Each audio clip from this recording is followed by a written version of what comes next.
A very warm welcome to you all. My name is Sarah Elson-Rogers. I am the team leader of the Innovation and Future of TVET programme at UNESCO-UNEVOC. And it's with great pleasure that I'm moderating today's webinar, The Future of VET in Europe, Trends and Lessons for a Global Debate. Today's webinar is one of the bridging activities of the BUILT project and is being held in cooperation with the European Centre for the Development of Vocational Education and Training, which we all know as CEDEFOP. Before the main event, I'm going to take the first 10 minutes or so to give some information about the mechanics of this webinar. I will give a very short overview of the BUILT project. I will introduce our speakers and their work, as well as our objectives for today. For those of you joining a BUILT event for the first time, BUILT stands for Bridging Innovation and Learning in TVET. Oh, Max, can we have some? Brilliant, thank you. It's co-implemented, the BUILT project is co-implemented by UNESCO-UNEVOC and the German Federal Institute of Vocational Education and Training, known as BIV. The BUILT project is sponsored by the German Federal Ministry for Education and Research. As you can see from the slide, or you will be able to see, I managed to put animation in this slide without even realizing it. There are three objectives of the BUILT project.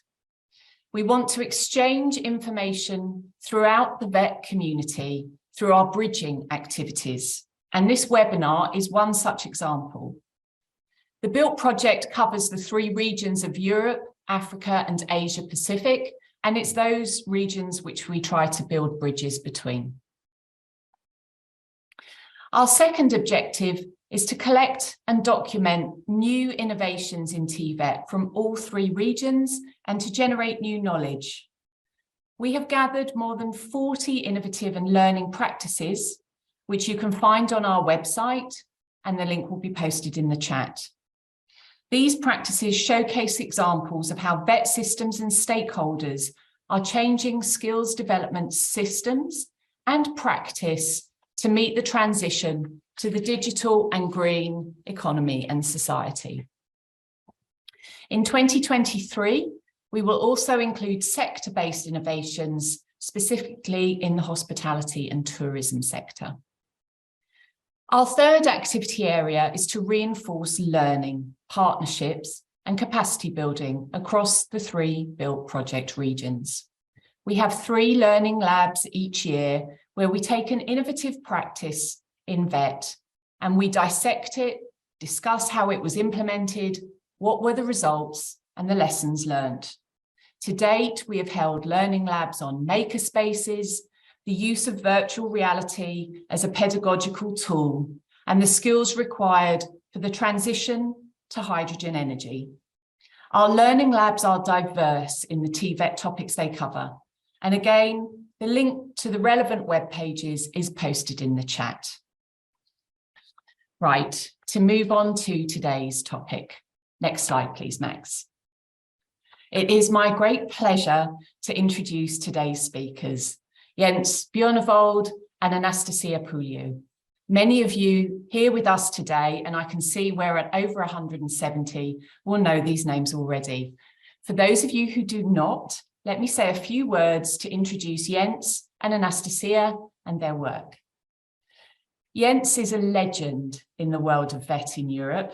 He has recently retired from a career at CEDEFOP, which spanned more than 25 years. For 13 years of my own career, I had the pleasure to call him a colleague.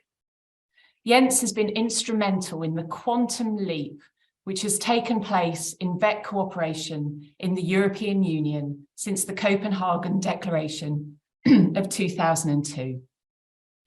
The declaration marked a pivotal moment in recognising a European dimension to member states' VET systems. Jens has been at the vanguard, leading the creation of common EU instruments in VET, such as the European Qualifications Framework, which facilitates the mutual recognition of learner qualifications and, as a corollary, labour market mobility across all EU member states. Today, Jens will speak about the results of the Future of Vet Research project, something he has worked on with many partners, including our own built partners here in Bonn at BIB. Knowing that Jens is a tough act to follow, we are equally lucky to have Anastasia Pouliou with us today. Anastasia has worked with Jens on the Future of Vet project, and she leads the work on learning outcomes. Agreeing European standards on how learning outcomes are defined is key to having a workable European-wide qualifications framework. I know that CEDEFOP has worked for decades to gather more information on EU vet systems, and by understanding the diversity of those systems, has sought to identify common trends and tendencies. And this is what we will hear about today. Next slide, please, Max. As you can see from this slide, there are multiple publications resulting from the Future of Vet project. The project looks at system-wide trends and futures from 4 different angles. How is vet content and curricula changing? How is vet delivery changing? How are vet assessments changing? And how is the relationship between initial and continuing vet changing? The project takes these 4 key functionalities of all vet systems in the EU member states, plus Norway, Iceland, and the UK. What are the trends? Are they converging or diverging through these 4 lenses? 3 of the 5 publications are available on CEDEFOP's website. Again, the link has been placed in the chat. 3 more will be published in 2023, including a publication providing a synthesis of findings, and the final publication of the project will provide the analytical framework used for comparing vet systems. Next slide, please, Max. So we have 2 aims for today's webinar. First, for you to hear how the Future of Vet project at CEDEFOP started, how it was constructed, and what are the results. I know Jens and Anastasia are also keen to receive feedback from you, our global vet stakeholders. So I would ask you to keep some questions in mind as you listen today. The questions are, firstly, are the experiences and trends presented from the EU perspective relevant to your own countries and regions? Secondly, are the EU trends presented similar to those you observe in your own regions? And thirdly, how can collaboration between regions be strengthened? We will return to these questions after Jens and Anastasia have spoken. Next slide, please, Max. In terms of how we manage this, given the large number of participants we have with us today, we ask you to put your questions, comments, and feedback, as I mentioned earlier, in the Q&A throughout the presentation. Everyone can ask a question, and if you see a comment, a question you like, you can upvote it. And this way, I can ask the most popular questions. After the presentation, we will also have 2 short polls on two of the 3 questions I presented. And yeah, I think I've probably said enough for now. So over to you, Jens. Okay, thank you. Just waiting for my PowerPoint to upload. While waiting for that, I'm thanking you a lot for inviting us to present our work here. It's work which has been going on for quite a long time. As you see from the heading of the slides, it's a work which started back in 2015. It's been going on. We finalized the 2nd phase of this work now end of last year in 2022. But I would already now say that this is not the work which has ended.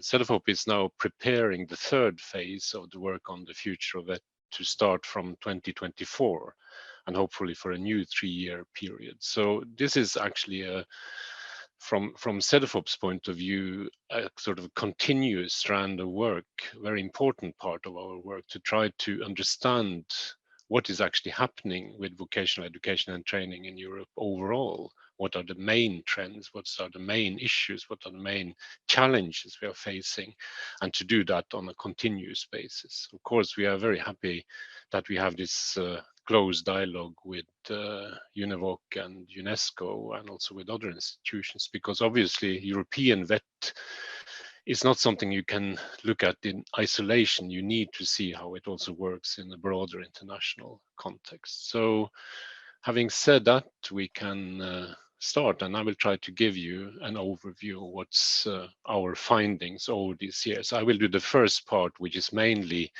looking at the first phase of the project, which went on from 2015-16 on to 2018, the main findings there, and then Anastasia will follow up with the more recent findings building on the first phase. So yeah, we can go to the next. And I think what we always do when we start presenting this work is to actually go back to what was the starting point. Why did we start this project? And the headline there is decline or expansion. And the question is, where is European vocational education training heading?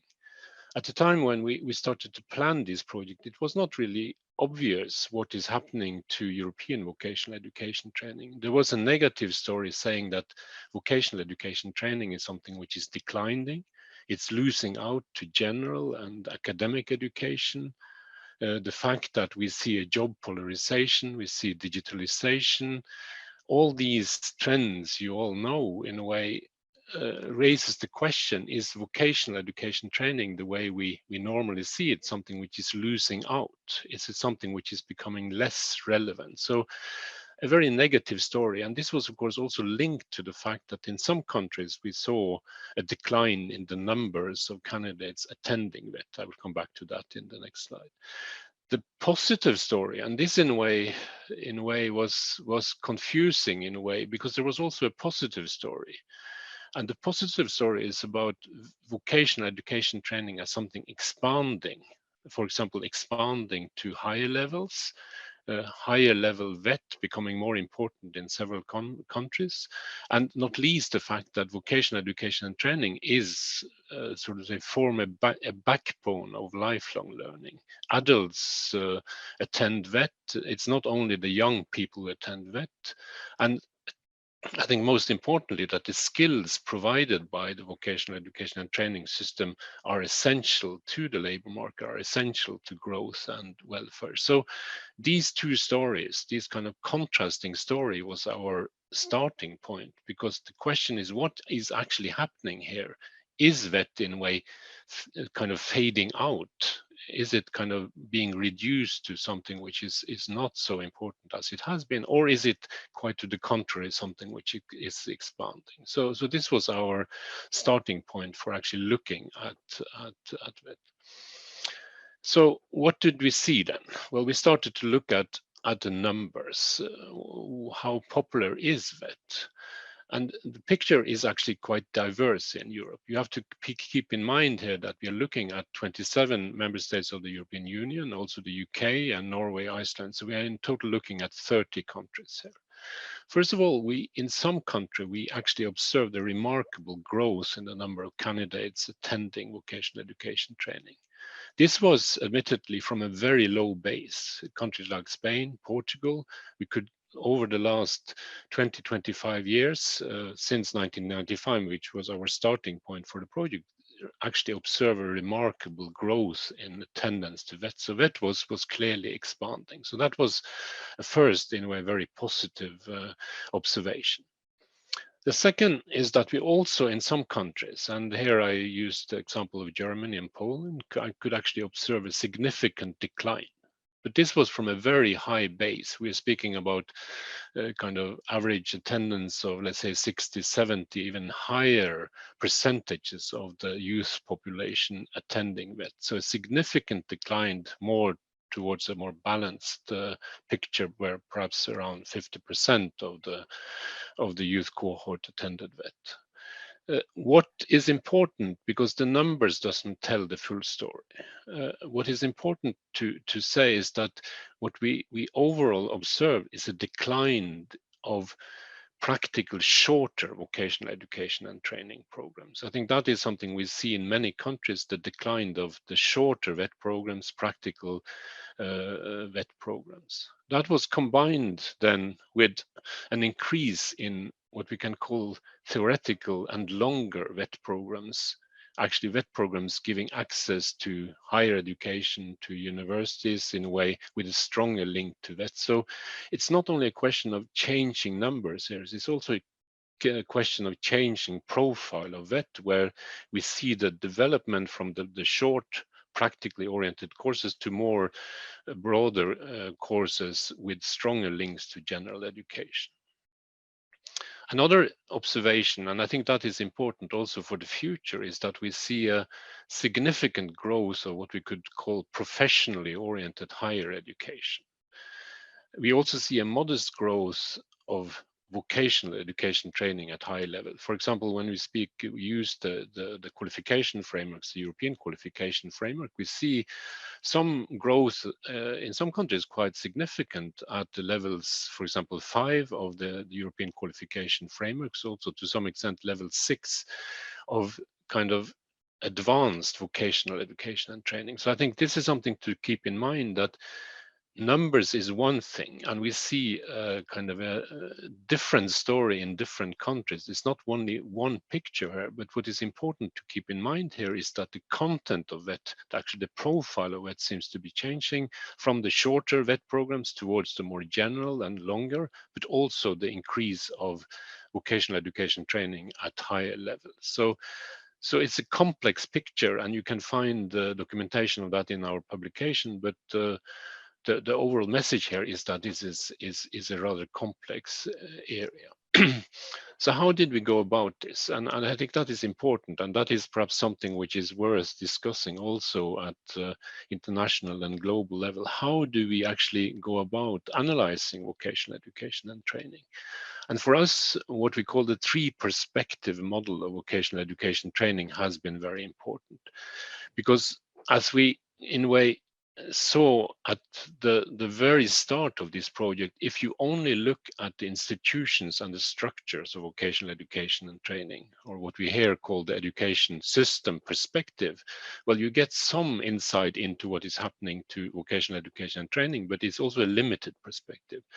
So what we saw at the very start is that you need a multi-perspective approach to the analysis and comparison of that. So in addition to studying structures and the system, the institutions, you need to have a very strong focus on the kind of content side of it, the epistemological basis, what kind of knowledge, understanding, what kind of skills, competence, understanding is underpinning vocational education and training, but also, of course, linked to that, the pedagogical approaches in a way. So the focus on the content of VET was important from the start, and I would say also has become very important in the second phase, and Anastasia will come back to that.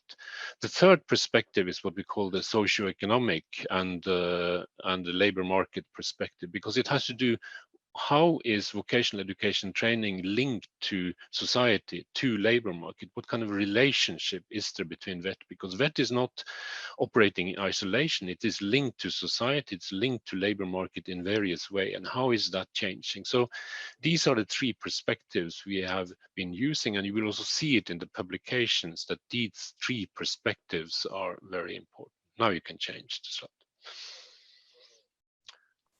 So what I will do now is to take you through some of the key changes in European vocational education training over the period 1995 to 2015. So this is the first phase of our research. It's important to say that we needed to kind of use a certain to introduce a certain historical perspective here, because if you only look at VET from a kind of a snapshot in time at the current at one point of time, it's very limited. So what we have tried to do here is to see how is the vocational education training changing? How is that taking place over time? And of course, that is something we also now do in the second phase, which Anastasia will speak about. The first I will start with is to reflect a little bit, how has pedagogics, the content, what I was referring to, the epistemological basis of VET, the pedagogical basis of VET, how has that changed? Because this is a very simplified version. You have to look at our publication to get more full and detailed. What we could see in 1995 is that in some countries, work-based learning, which is normally seen as an essential part of vocational education training, in some countries was under pressure.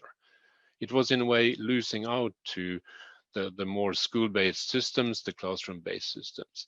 That seems to have changed quite significantly in most European countries. We see now an increased focus on work-based learning in all initial vocational education training forms. This is a very interesting development, that there seems to be a kind of realization that vocational education training is very kind of dependent on the work-based, practice-based, practice integrated way of learning. So that's a kind of a significant change over the time, that the work-based learning, the apprenticeship-based learning is actually gaining strength and has gained strength over this time. The second one is that the narrow and task-specific curricula and programs, which we saw a lot of in 1995, has to some extent been replaced by a broadening of curricula and programs. And that was linked to what I said in terms of the changes in numbers, that we see a broadening of VET, perhaps longer programs, longer training periods. In a way, the objectives are becoming more complicated. It is still focused on tasks and specific occupational skills, but it's also including other things like transversal skills, general skills, and so on. A third thing, which I think is important to mention, is that there was a lot of focus, if you looked at the curricula at that time, input orientation, what is the kind of teaching input, what kind of books are you using, what kind of teaching methods, in a way, what is the location of the training. That was the focus. What we have seen, and that is a significant change in many European countries, is a refocusing towards outcome and competence orientation. And including an increased acceptance of prior learning, of the learning taking place before you enter vocational education training. So a shift from a more input orientation to an outcome, and what we in many countries would call a competence orientation. I think these three kind of areas are quite important, because they see that it's sort of going back to some extent to the roots of vocational education and training as we know it traditionally. So what about the systems, the institutions, and the structures of vocational education training? What we saw in 1995 was more fragmented provision, linked to directly linked to industries, to businesses, companies. I mean, this is of course essential of VET, but with weaker links to the overall education and training system. So VET was in a way more isolated. What we've seen, and that is actually quite an important part of changes, more coherent vocational education training systems in Europe, integrated within the overall education and training system. You've seen a number of national VET reforms over this period, which in a way locates vocational education training as an essential part of the overall education and training system. We also saw in 1995 this phenomena of dead-end programs, in a way, which were restricted to medium-level training. We have seen in many countries now a discussion and also work towards more increased permeability, fewer dead ends. I wouldn't say that this has been solved. VET is still struggling with this kind of dead end problem, and how you can continue from a VET qualifications into other parts of education training. But we see an increased focus on this and fewer dead ends over this period. And we also see the change from VET in the let's say mid-90s, end of the 90s, addressing a more narrowly defined target group, let's say 16 to 20 years old, that kind of as a youth education.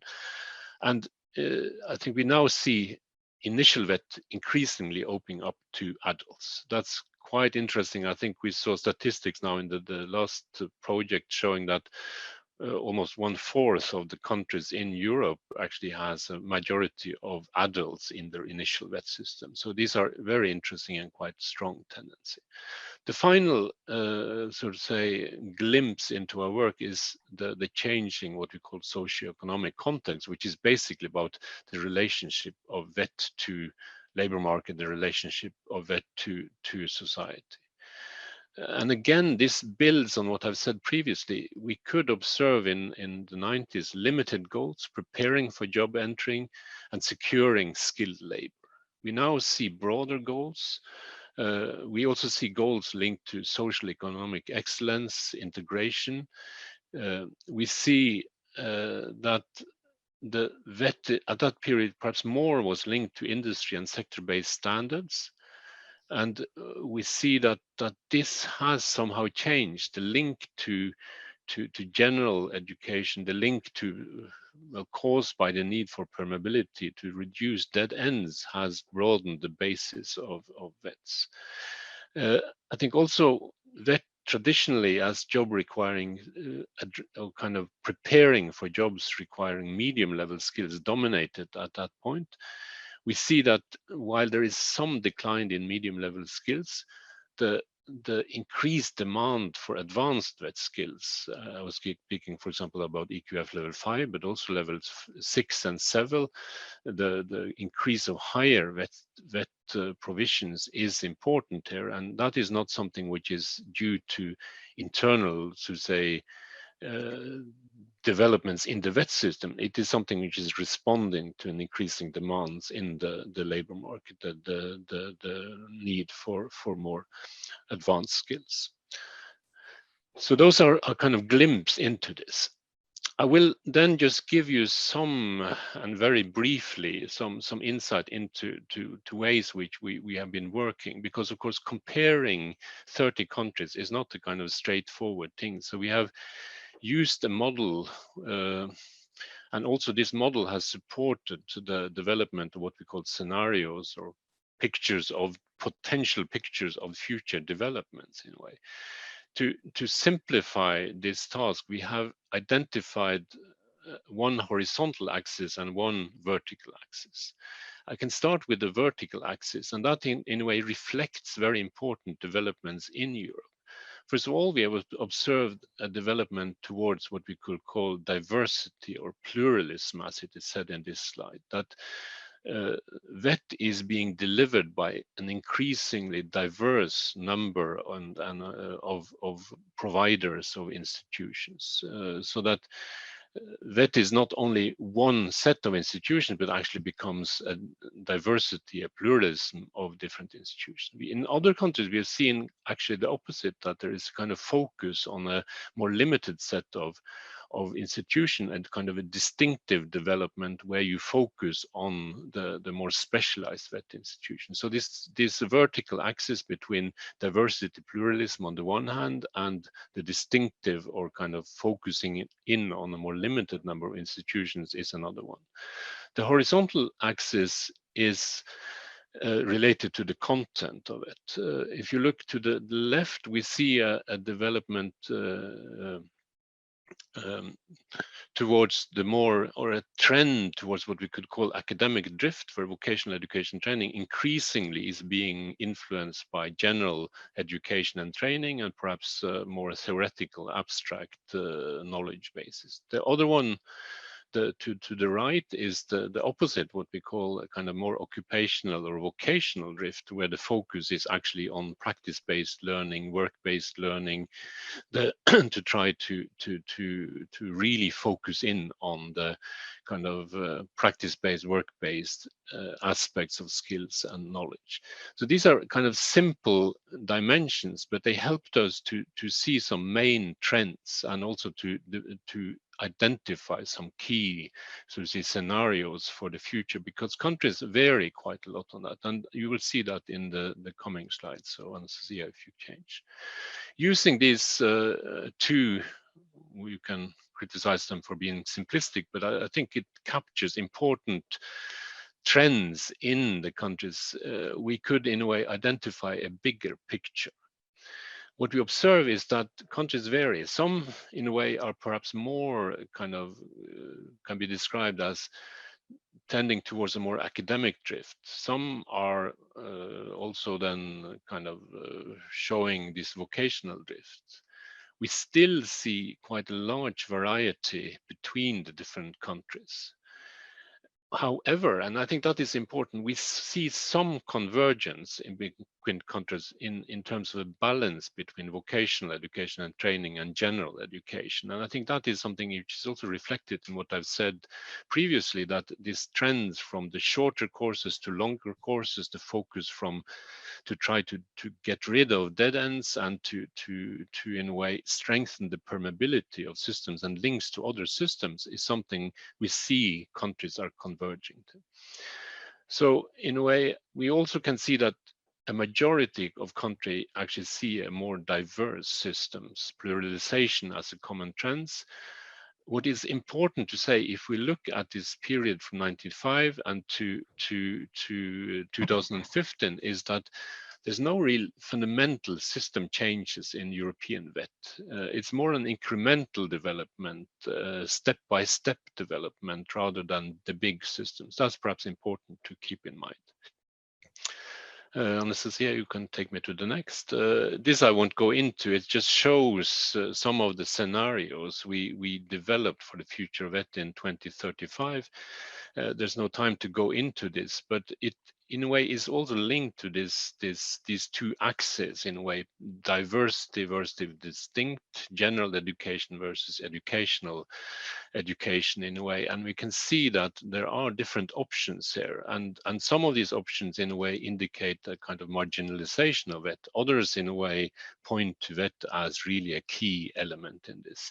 We have been using this now, working with countries to use this scenario as a reference point for national debates. We have now seminars, for example, in Slovenia and in Norway now, autumn 2022. And I think it's an interesting methodology because it provides a reference point for discussions about the future of vocational education and training in countries. So have a look at the scenario methodology and how that links to the overall research. I'm now getting to the end of my part of this, and this in a way shows the documentation which has been produced by the project, the first phase of the project. So you see we have quite a lot of publications. I think what you will find interesting is, for example, if you go to volume 1 and 2, the definition conceptions of it, but also how these have changed. You find that in volume 1 and 2, and then you also can go into in depth on the different aspects of our research in the following publication. There's also a number of national case studies which are linked to all of these publications. So it's quite a big set of material which has been produced, which shows then in this, for this first phase, the development from 1995 to 2015. So hopefully this has given you some insight into what we did in the first phase, and then I will give the word to Anastasia, who will take you into the second phase of the project. So Anastasia, please. Thank you, Jens. Thank you. I hope you can all hear me. So as Jens mentioned, this now will be what I will be presenting, the second phase of our future of VET work. As we already mentioned, all this idea of engaging into this specific process was rather an attempt to gain a better understanding of the overall direction that European VET is taking. And at the same time, we wanted to catch a glimpse of the future developments.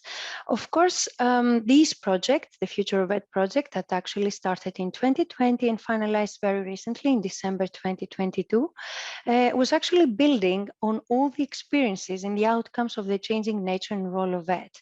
So this new strand, in essence, aimed to deepen the multifaceted and overarching perspective that has been developed since 2015, as well as understand the factors that are influencing challenges, opportunities, and the future developments of VET in Europe. So we really hope that the findings of this second phase will actually support policymakers and stakeholders in strengthening the overall relevance and quality of vocationally oriented education and training in Europe. As you can see here in this slide, we have tried already to publish the first three, let's say, volumes. Also, Sarah mentioned them to you quite early in our webinar. In essence, our project has been organized in 5 different strands of work. We attempted to systematically address the changing epistemological basis of initial VET, as you can see from the first volume. We also tried to map and analyze how the delivery of IVET has evolved and is currently structured. This is the second volume, but we also tried to analyze the evolution of IVET in assessment. What you will also be, let's say, able to have access to is the next 2 volumes. That is the focus on the important interaction between initial and continuing VET, as well as the further development of, let's say, the synthesis of all trends, as well as the finalization of the analytical framework that has been underpinning all our research work so far. What is important to note is that in the same way as in the previous project, we tried to combine a historical perspective, looking back to the 90s with a forward-looking perspective, thus allowing us to identify the challenges and the opportunities, as I say, in a very structured and systematic way. And also what is important to underline is that the policy context in which this study needs to be placed is this European cooperation in vocational education and training, which actually had the anniversary to celebrate with the signing of the Copenhagen Declaration 20 years ago. So this was an important policy context we need to bear into account. Now, very shortly, an overview on our empirical data and the research methodology we have actually used.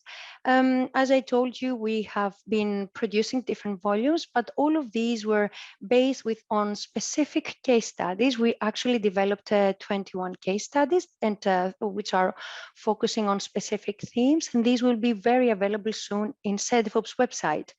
We also conducted a very important VET provider survey, and that was a kind of a quantitative survey in the European countries, where we tried to contact staff, for example, vocational education and training providers, and we have received almost more than 1,000 replies. And we believe that the results of this survey are very important and have actually fed very well in the different publications we have produced.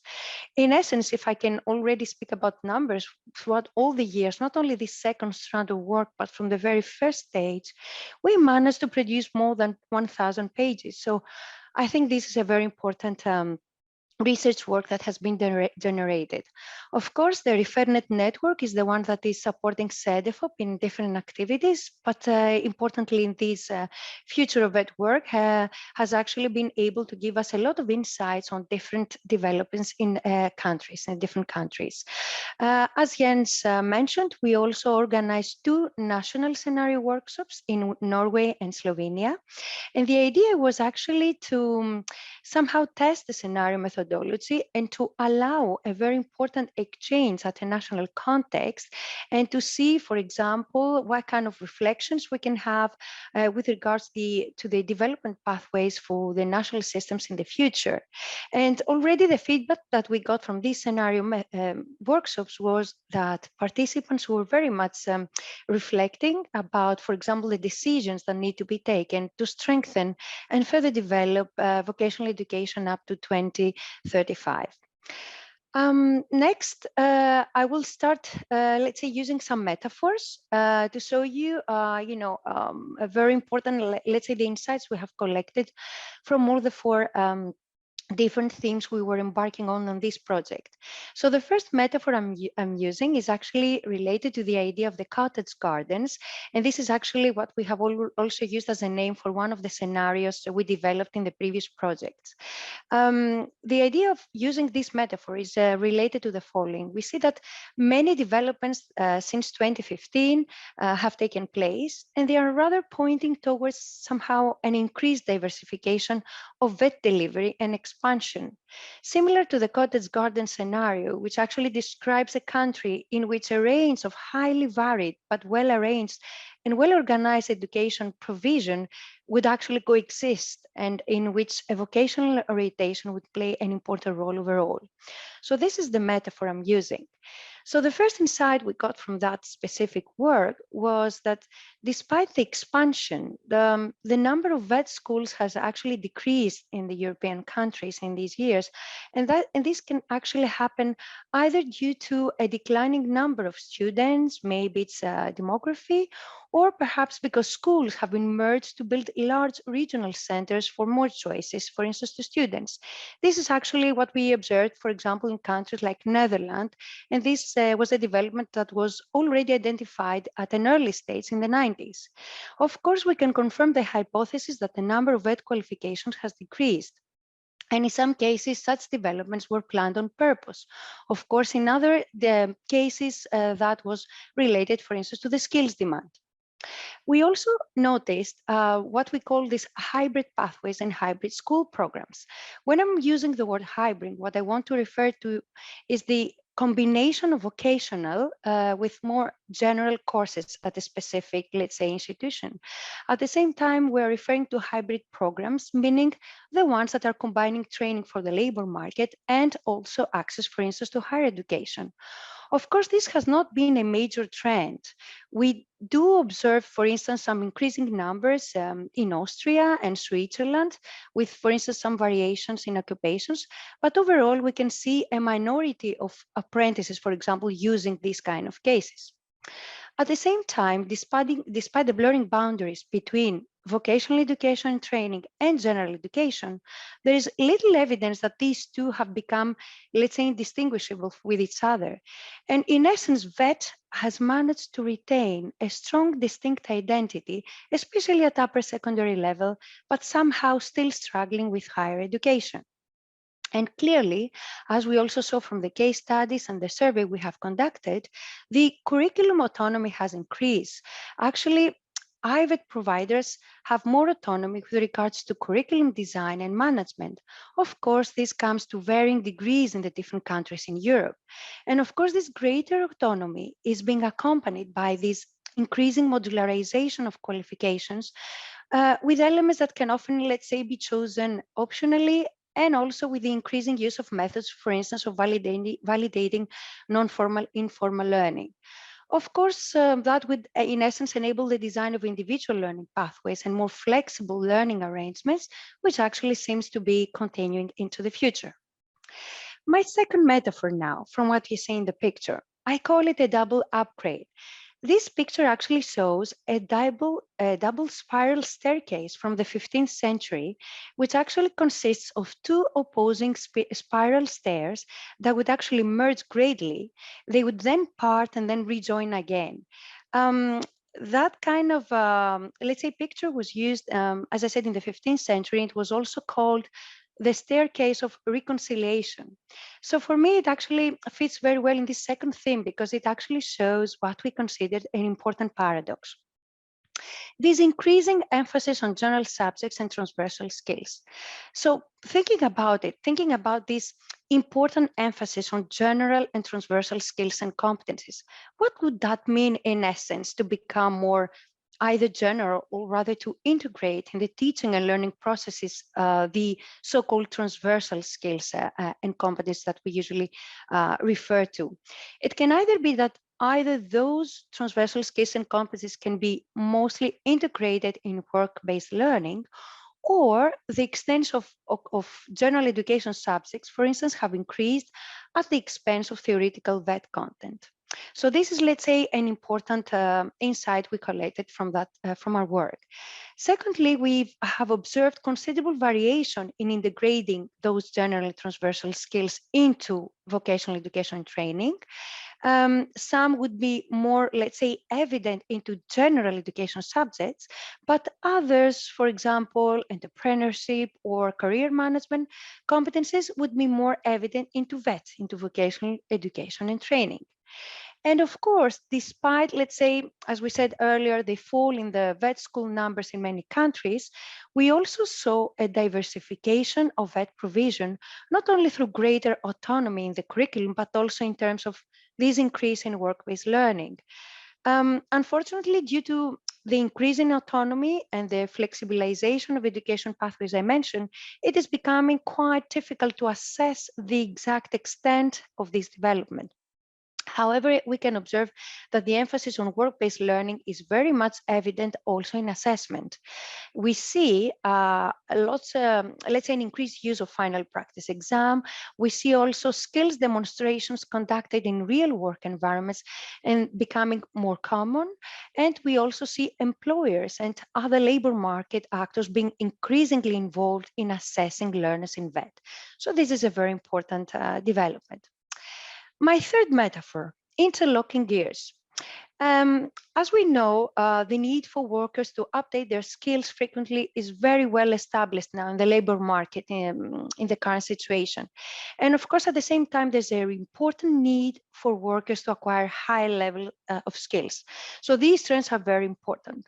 But in essence, they are raising important questions about the role of VET in respect of adults, and hence, for example, how IVET, where the bulk of VET provision is concentrated, could possibly interact with the important role in CEDEFOP, in continuous vocational education and training, as well as higher levels. So interlocking gears refers to these new types of confederation between these different systems of education. Our evidence in the Future of VET project is suggesting that across Europe, IVET is becoming less and less focused around young people, especially than what it used to be. And although the majority of VET systems in Europe, let's say, have been centered, for instance, I'm referring to the age below 20 years, we can see some exceptions, for example, in Iceland, in Finland, and in Ireland. But for sure, historically, until now, we have seen that there has been quite some variation between countries in the share of learners and who are those learners, whether they're adults or young people. So overall, the role of IVET providers in this sense would remain still limited. IVET providers mostly provide also formal VET programs to adults, often because VET programs are, let's say, more modularized into partial qualifications that are taken, let's say, more independently by adults, or perhaps because of the different developments on national qualification framework systems. Also, the mapping of our countries has found that IVET providers are mostly, let's say, dominant in relation to formal programs, both in vocational education and training and general education. And this is the case in Europe in countries like Croatia, Spain, Czechia, Malta, Latvia, Hungary, Estonia, and the Netherlands. Of course, there are countries where IVET providers do not play such a role, for example, in Slovakia and Belgium, but this happens because there are specific adult education institutes that would focus on this task. Also, diverse and strengthened links between IVET and CEDEFOP can be observed. Of course, as I already mentioned, in many countries, IVET and CEDEFOP can be different planets even. However, their links seem to be very much strengthened. And finally, we also observe a strengthened cooperation with higher education. This has been a key strategy for many European countries, and it was an effort to make VET more attractive to students. And sometimes this has occurred through providing access to universities offering general studies or to universities of applied sciences, where there the focus is more on higher vocational studies. So this is very important. Now, my last metaphor is related to what you see in the picture, this kind of a metaphor of a pendulum, which actually shows elements of convergence or divergence in European countries. And actually the trajectories that we have somehow simplified as clear unidirectional vectors in their earlier study that Jens presented to you, has actually turned out to be, on a closer inspection and over longer periods of investigation, the markings of a pendulum that is magnetically attracted or repelled between economic, social, and educational goals in this, let's say, global space. So having this pendulum metaphor in mind, we need to consider that changes in curricula have actually reinforced either academic or vocational drift. For example, an interesting country here is Czechia. As we saw in many other countries, we could observe in this country, for instance, that young people prefer longer, more theoretical VET programs, which would provide access to higher education, instead of shorter, more practical programs that would directly prepare for the labor market. But at the same time, we found out that the general subjects that have been taught in these more theoretical programs have been further expanded. So they have fostered this academic drift, while the same has not happened for the more practical programs. So we can see this, let's say, balance and tension at the same time. We also observe a growing number of mixed systems and diversification of pathways. In essence, we saw work-based tracks existing side by side with school-based tracks, in essence, point towards this diversification that I mentioned. For example, the introduction of apprenticeship tracks in Bulgaria, in Romania, in Slovakia, Malta, Spain, even in the Baltic countries, has actually illustrated the trend towards an increasing role for work-based elements. Of course, this does not need to happen at the expense of general education components. Certainly, there are no one-way developments, and these trends may reverse. For instance, in Poland, there has been a long period of vocationalization, as we call it, and this has been followed by a re-emphasis of VET, like a kind of a pendulum swinging back. But for example, in Germany and Austria, at the same time, the effects of academization are now less pronounced than what they used to be before. So you can see, let's say, the different developments here. Of course, this pendulum effect is related to VET's general aim with regards to academic vocational dreams and the assessment elements, because in essence, VET as an area, as an important area of education training in its broader conception, is all the time in contention with itself in finding the right balance as regards the key aims, the teaching and assessment processes, the relationship with occupations and employment, or even the important role of VET in society.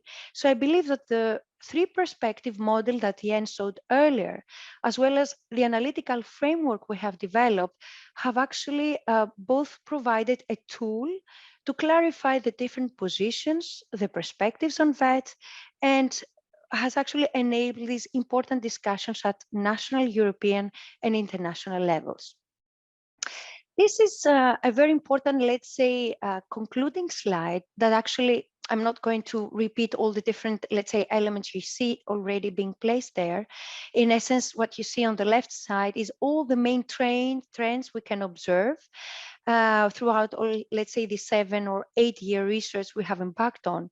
But what is important to underline here is that the longer the time frame, the more likely we are to observe these big movements in the pendulum metaphor I showed you before, because some of our analysis has covered what has actually started even in the 90s, in 1989, for instance, until 2022, and with a forward looking to 2035.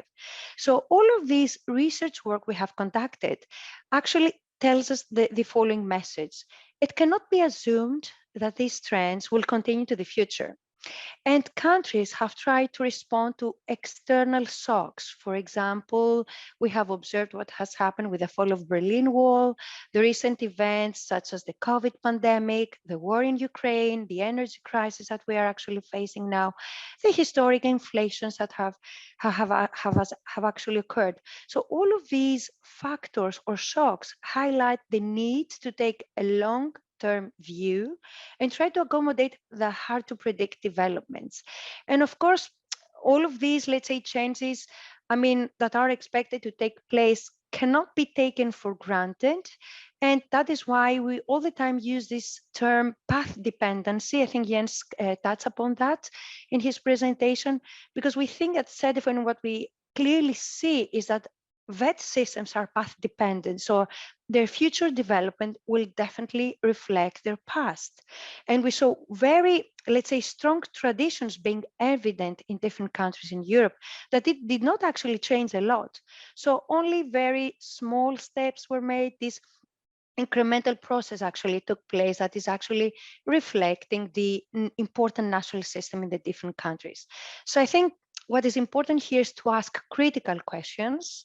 For example, why did these shifts in the pendulum took place in the first place? Did, for instance, previous policies in time get it wrong that the pendulum had to be reversed or pulled back? So evidently, all of these answers that we try to collect would need to consider the mega drivers that have underpinned our analysis of change. As Sarah mentioned at the beginning of the webinar, we at CEDEFOP want to combine a strong research base in order to inspire discussions, but at the same time, we want to hear from you. We want to learn from your reactions with regards to what we have presented. And the idea is not necessarily to provide clear-cut solutions, but rather engage in a discussion and to potentially see what are the alternatives for the future. Do we actually see countries in Europe and beyond going towards diversification? Or do we see more pluralistic dimensions of that systems? What are the alternatives? Here you see the different questions that have been, let's say, important basis for the discussion. And Sarah will actually be using further on with specific polls.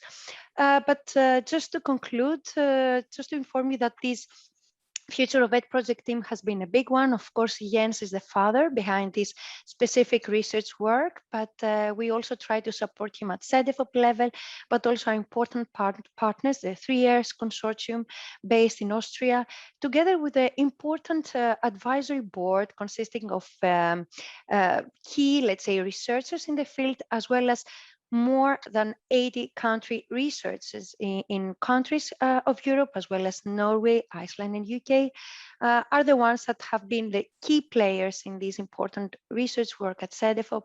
And for sure, please use our project page, the CEDEFOP webpage, to get in contact with us. And of course, reach out to us for any potential question or clarification on the topic, as well as access the different publications we have produced. So this is where I'm concluding my presentation, and I will give the floor back to Sarah and her colleagues. Thank you for the attention. Thank you, Anastasia and Jens. My goodness, that was a tour de force. We have about, let's see, just under 20 minutes, and we have quite a few questions posted. So let me please ask the webinar controller, Max. Is it possible, Max, that I can ask a question and we can have a poll running at the same time? Yes, of course, that's possible. Excellent. All right then. Alexandra, if you could post our first poll, and then as people are answering the poll, I will ask Anastasia and Jens a question. So our first question for the poll is, are the experiences and trends presented from the EU perspective relevant to your own countries and regions? Or to put it another way, do these points resonate for your own VET system? We have 3 categories of answer: definitely, partially, and not much. My goodness, you're answering very quickly. Okay, so the numbers are going up so quickly, actually, that I'm probably not going to ask the question because... Okay, right now we definitely has 60%, partially 39%, and a very small response to not much. Right now we have about 200 participants and let's see, 113 answers. Okay, let me give it a couple more seconds and let me prepare you for the first question while people are still putting on the poll. Right.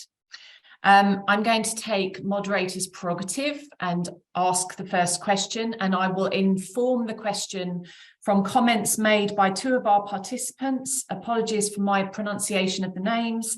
Helenio Naila from Mozambique and Faisal Ben Brahim, who I think may be from Tunisia, but I'm not sure. So my first question to you is as follows. You said that it's about your research design. You said that most comparative starts with the system and that this project has started with the content. And I noted that volume 1 of your results are focused on the content. So from the research perspective, why did you start this way? Now, I want to add the points of two of our questioners. Why did you start this way? And did you give specific attention to hot topics of the moment? For example, the recognition of qualifications implied by mobility and migration, and the trend towards changing curriculum to include the response to climate change and greening. So why did you start from the content lens? And did you include specific projects? And I think we're going to end the poll there. With the results are that we had 130 responses and 61% said definitely that your experiences from the EU are relevant to other countries and regions. Right, who would like to take those questions? Jens, Anastasia? Well, I can start and then Anastasia can follow up in a way. I think what is important to say is that we use a multi-perspective approach here in a way. Of course, structures, institutions, the system perspective is important.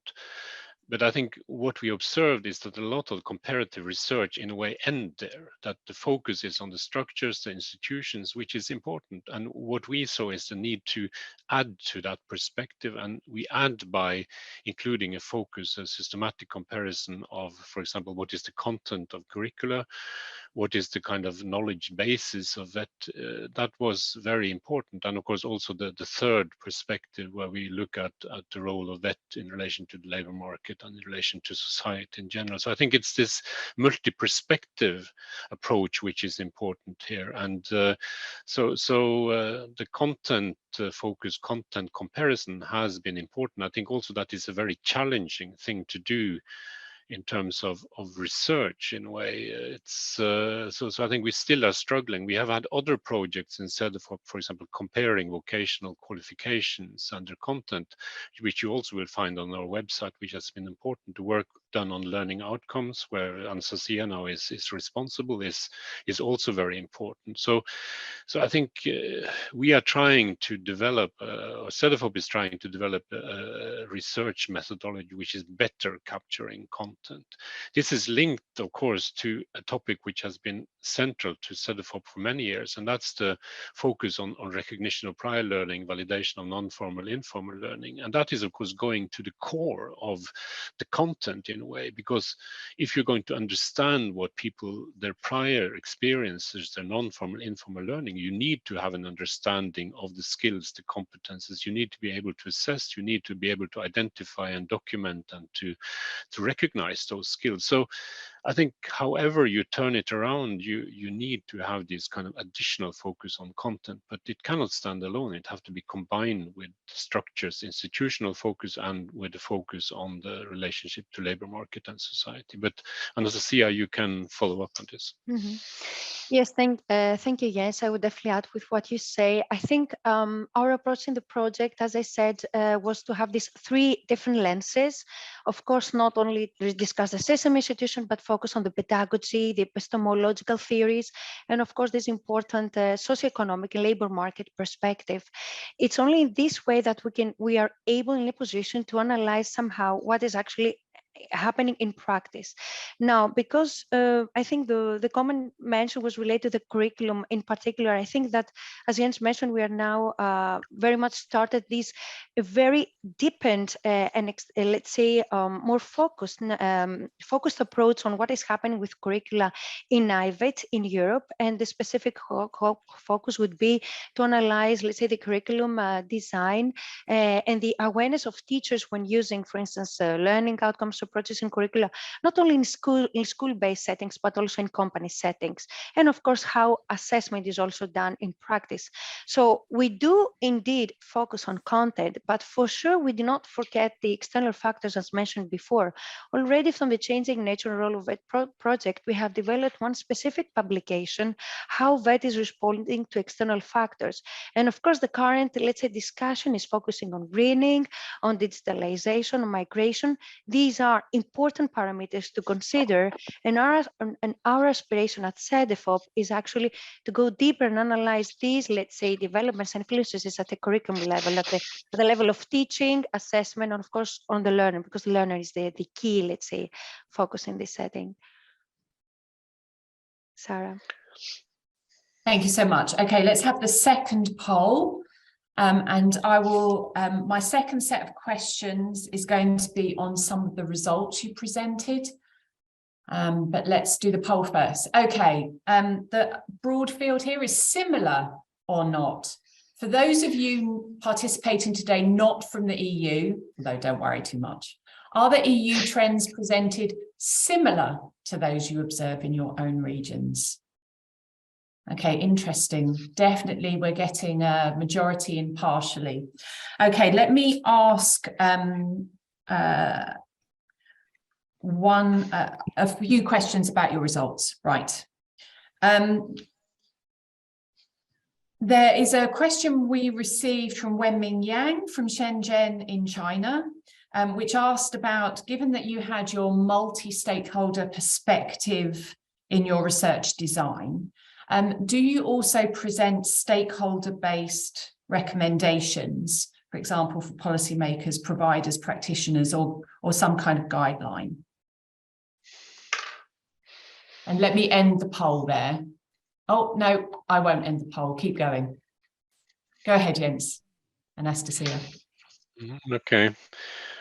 I wouldn't say that we provide stakeholder-based recommendations in a way, in terms of the kind of impact of this research on the kind of policy decisions. I think our scenarios are the most important because they provide a reference point. They show the different alternatives, the different choices, but also the implications of different choices. So for example, if you go towards a more diverse or pluralistic system, what are the implications of that, for example, in terms of governance, in terms of the steering of the system? If you go towards a more distinct, where you really focus on a limited set of institutions, what are the implications of that for the different stakeholders and policymakers involved in the system? So we try to avoid so to say, being too kind of restrictive in our advice, but to rather open up the field to show that there are different choices possible, but the implications of these choices are also very different. And I think that is where the scenarios and the kind of competing scenarios, the different scenarios showing different directions, and I showed in the slides in a way the different, and these are very useful to identify possible choices and alternative ways. And I think that is also proven in our workshops we had now last year, that this opens up for discussions and open up for reflection among stakeholders. So, but Anastasia, you can also add to that. Yes. Or maybe let me move, or Anastasia, would you mind if I move on to another question? Because I can see us quickly racing towards the end of the webinar, and I want to get in a couple more. Also, let's end the poll. Thank you to everyone that responded. There are partial similarities with the second category of definite similarities. So thank you for participating. I wanted to raise a question put in the chat by Iqbal Munir. who asks about the trend in adult learning. Were you able to identify why there was an increased provision of adult learning? Are adults changing their fields or occupations, or are they on a trajectory to increase their qualification levels? Let me ask that, and I will ask one final question from Wilma Batten. Did any system buck the trend, or did any sector buck the trend that you have observed? Anastasia, Yeah, if I can just briefly reply to this too, and then Jens can come on the adults. I mean, that was a very important lens we had in one of the themes on the future of VET work, as I mentioned before. In essence, is what we see is that, as I said, the different countries in Europe, what they show is that they are focusing more and more less around, let's say, young people. So in essence, we see these adult learners who are actually eager to, let's say, upskill themselves, to have the right skills to cope with the needs of the labor market. And this can actually be evident by the different programs they might be choosing, because also the emergence of this modularized learning provision. And quite often nowadays in the policy discussion, we introduce the term micro-credentials. So all this idea of challenging, let's say, the more traditional, longer time qualifications, and rather having, let's say, offered these shorter training and learning programs, give the opportunity specifically for adults to progress further in education and, of course, in the labor market, but most importantly, having this more flexible, let's say, learning pattern or learning pathway in place. This is very important. And we see that quite often vocational education and training, in this attempt to fill in, let's say, the skills gap and try to meet the needs of adults, would actually engage in creating, let's say, programs that would allow the progression from VET to more general tracks, or even to higher education level to advanced vocational skills, as we mentioned before.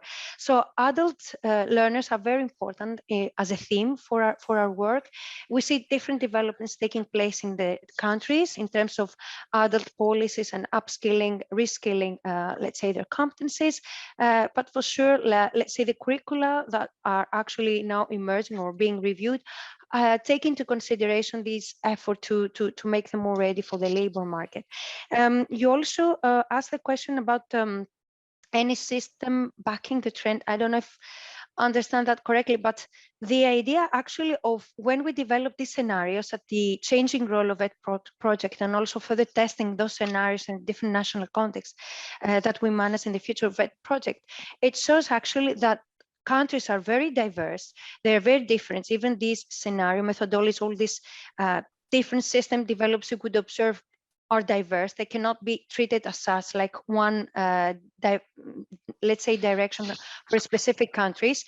And the idea is that we are trying to engage with our national and European stakeholders in order to challenge, let's say, their reflections, their abilities to consider what would be the development path, let's say, the options for the future, having in mind these scenarios. Now, we cannot say that the system backs or stops or wouldn't accept the trend, but rather what we see is an openness and engagement to consider the different, let's say, developments and options that are there, that perhaps would not be the case if, for instance, a scenario methodology wouldn't be used, or if the stakeholders wouldn't be all together to discuss these issues.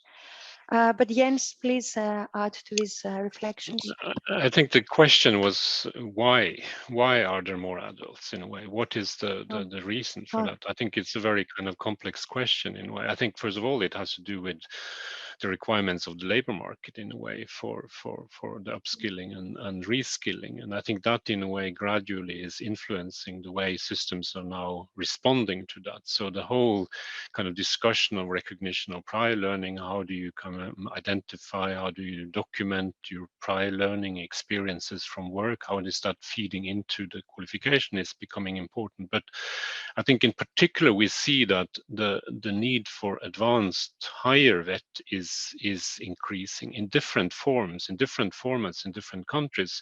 But that is clearly something which has to do with the needs of society and labor market for kind of advanced skills and competences, and of course the response from the systems is in a way kind of underlining this need. So I think that there is this interaction between the demand and the supply of skills, and I think the main development here is actually the increasing demand for higher VET, but also then the need for adults to actually reskill and upskill in a way. This takes different forms in different countries, but it is an important and very significant trend we are observing. So I think it's the need, it's the demand for skills which we are seeing influencing the changing VET systems. Whether there are countries which are, as you say, Sarah, bucking the trend or going against the trends, hard to say. But I would say that there's, let's say, if we say that there's increasing diversity in a number of, and the majority of countries, there are also some countries who are really kind of emphasizing the need for distinct and very kind of clear VET system. I mean, Switzerland is a very good example. They were not part of our project, but which has kind of emphasized the need for a distinct VET system, which is in a way building very much. So there are tensions here, but I would not go so far to say that our country is bucking the trend. I think the overall trends we have described are quite common. But of course, then with the kind of added comment that there's also these pendulum swings and changing policies. But have a look at our reports, and I think you find perhaps better answer than we are able to give here in this short time. Sarah? We will. Thank you, Jens. Thanks, Anastasia. Please indulge me as we wrap up for the last couple of minutes. I want to say we have only polled you on 2 of the questions posed during this webinar, and there's a reason for this. Before wrapping up, I just want to present a couple of slides on some other work we've started on the BUILT project. I should be very quick, but we hope that can form a longer-term basis for future cooperation across regions. If you could move to the next slide, Max. So I'm going to give a quick overview of something called the BUILT Atlas. You can see how the atlas appears on this slide. And the objective of this atlas is to set the scene for TVET systems by presenting some regional trend data for Africa and Asia Pacific. The trend data covers some of the socio-economic and labour market trends impacting VET systems. Right now, we do not have the content system or stakeholder lens on the information we're presenting, but for the longer term, we would like to build this resource with data, research and discussion. We would also like to encourage more cooperation amongst TVET stakeholders and the UNEVOC network. Going forward on this project, sorry, next slide, please, Max. We are going to be highlighting regional topics of interest to provide discussion points and case studies. Right now, as I said, we just have trend data for Africa and Asia Pacific, but we will soon add some for Europe. And we are going to start preparing some articles and think pieces on regional challenges. For example, in 2023, we are going to start a series for Africa, which will include how skills anticipation tools are used across the region, and also on the use of competency-based training approaches. So please keep checking back on the atlas. I know that Alexandra will have posted the link to it in the chat, and you can also contact us at the BUILT project if you would like to be more involved. So last slide, please, Max. All that is left for me to do now is to give a big shout out to Jens and Anastasia. I realise that we can't all give a physical clap, but maybe you can, if there is a way to show your appreciation, please do. Thanks so much for sharing your insights with us today, Jens and Anastasia. I know this is a big chunk of your day, and we've been well prepared to undertake this webinar. Behind the scenes, thanks again to Max, Alexandra and Liu Cheng for putting today's webinar together. And thanks to all of you who took the time to join us today. I wish you a very enjoyable rest of your day. Thank you, Sarah. Thank you. Thank you for being here. It's been a pleasure. And hopefully we'll try to reply to those questions in the Q&A at some point.